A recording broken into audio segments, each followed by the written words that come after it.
Hey there, PhilChill here, and today I'll talk about a few tips and tricks on how to decorate your farm in Stardew Valley. If you look at farm screenshots on the internet or some farm tours on YouTube, you may wonder how they made such good looking farms, and how you can do that for your farm as well.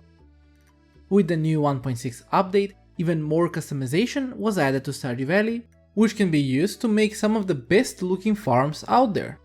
But before we begin, consider subscribing to the channel since it helps me out a lot and it's totally free.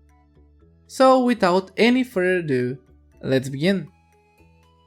You can make a great looking farm on any of the farm types that are in the game. It all depends on you and what you would like to do with the farm. The standard farm is like a complete blank canvas that you can fill out for yourself. My main one is on that farm type and I have a whole farm tour on what I created there. But the other types are also unique, which you can use to create some really wonderful and unique designs. My first tip for decorating your farm when starting out is that you shouldn't go instantly for a full build and clear out the whole farm. It can be quite daunting and you may even give up the process halfway.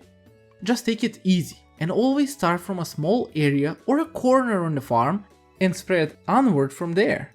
As you complete smaller pieces of the farm, you will feel a sense of accomplishment every time you manage to do those little projects, and with that you will feel even more inspired to continue on. That's a quite important tip so you don't feel pressure to complete it and maybe give up the layout you had planned for that farm. My second tip is about the farm types. Every farm is different. Some have more planting area while others don't, like for example the forest farm and the newly added meadowlands farm, which have a lot of untillable tiles. Now you have to work around this. If you want to focus on crops, use the areas you can plant for that, and afterwards on the grass tiles you can place a few sheds and fill them up with plant pots, which you can plant and cover in the lux retaining soil, so you can always get crops from the sheds. But you can also use the area for something else, like for random buildings like more coops and barns, as well as a mill to spice things up. All in all, being limited in one aspect will always open up the other ones, which if you're limited in tillable soil, you can focus more on animal produce and artisan goods. It may take more time for processing and everything else, but at the end of the day, the farm layout would look amazing. Don't forget to experiment a bit, it's all up to you. And the next one is concerning the decorations in Stardew Valley. Decorations are a must-have for the farm.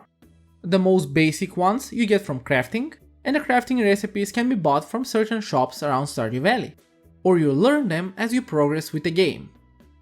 And speaking about Robin's shop, a really important item that you can buy from her is the Furniture Catalog, which is sold for 200,000 gold.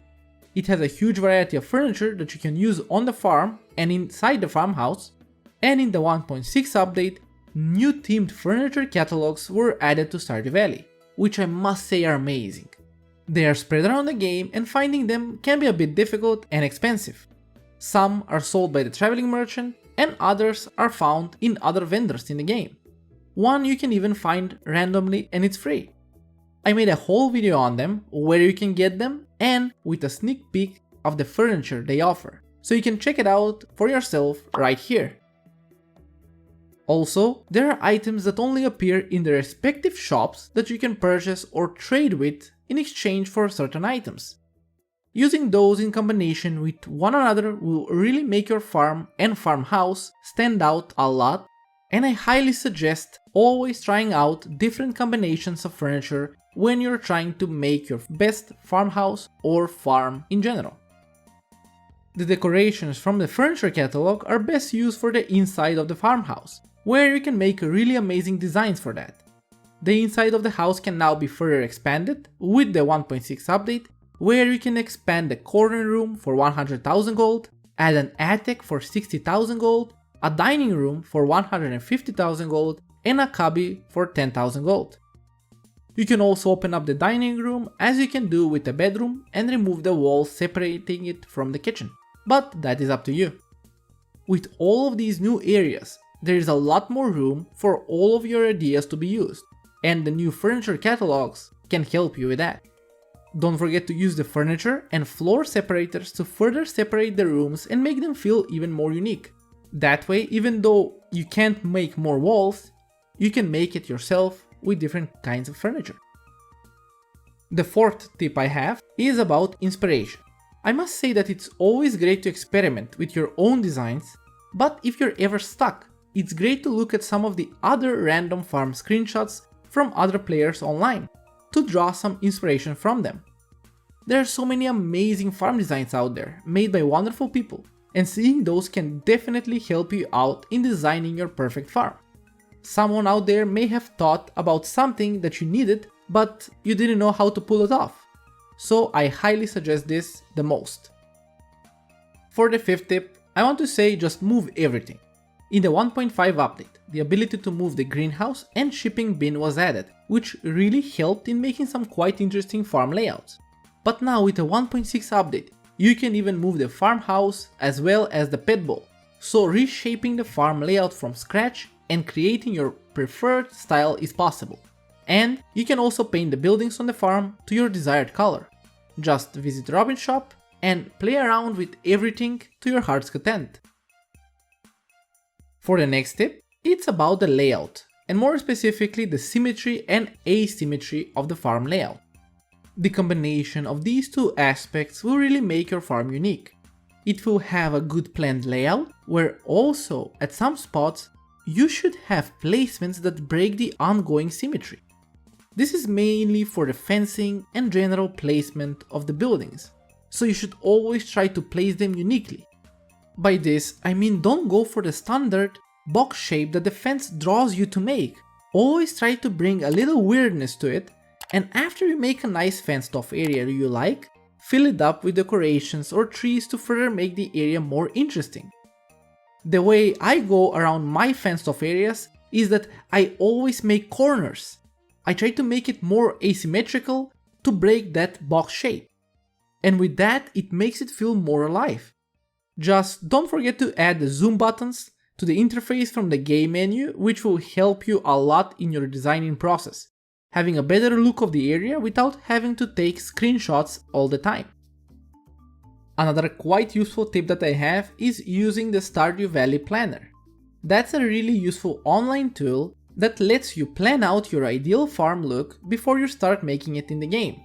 This is quite helpful, and a lot of players like using it to get a more general outlook of the whole farm and how it would look if they went with their ideal build. It's just that it will take a while to make your farm layout, and you may give up halfway since you may think you're just losing time, which you can use in the game making your design. And that's where the start small tip comes in handy. When you start small and finish an area, you feel accomplished and try to make more with that. Now for another tip, and that is combining things.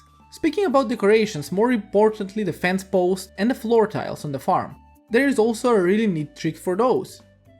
For fence posts, this is more about the wooden ones since you have the basic and the hardwood options, and the coloring is different on both. You should always try to combine them, using those in order to bring out a bit of oddity in the fencing since it looks more natural like that.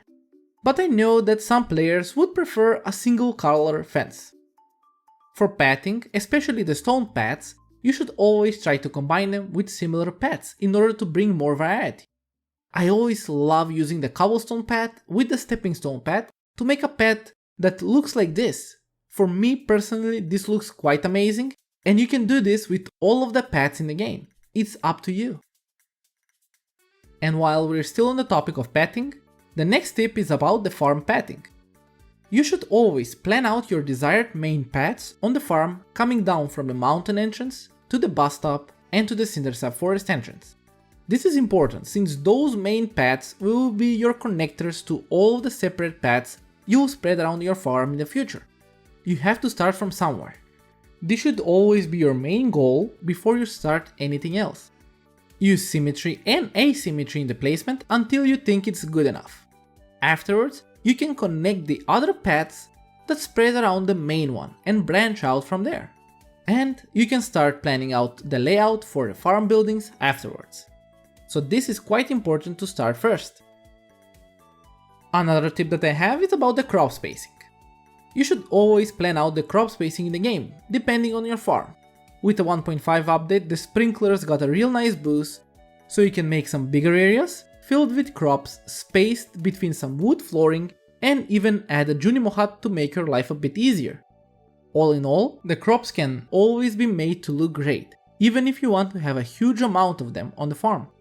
And if you don't want to use the lampposts near your farm, you can now put torches on the sprinklers so you can always see the status of the crops, even in the evening, so use that a lot.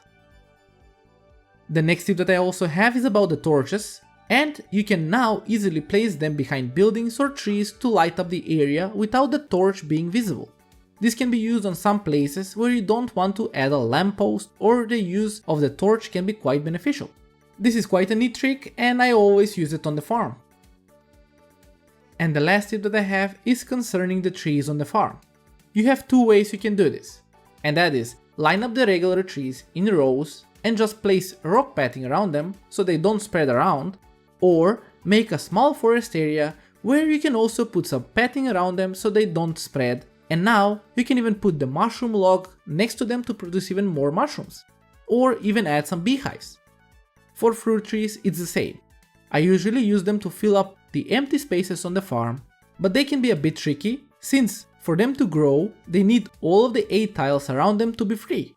After they grow you can put pathing near them and they will still produce fruit, so you will first need to wait for them to grow. So this will take a bit of planning ahead, but you can do a really great job with them as well. And that's it for today's video. I hope I managed to show you something new, and if you enjoyed the video don't forget to leave a like and subscribe to the channel. Also feel free to join the Discord channel where you can share a screenshot from your Stardew Valley farm layout. I hope you all have a great day and I'll see you all in my next one. But till then, stay safe.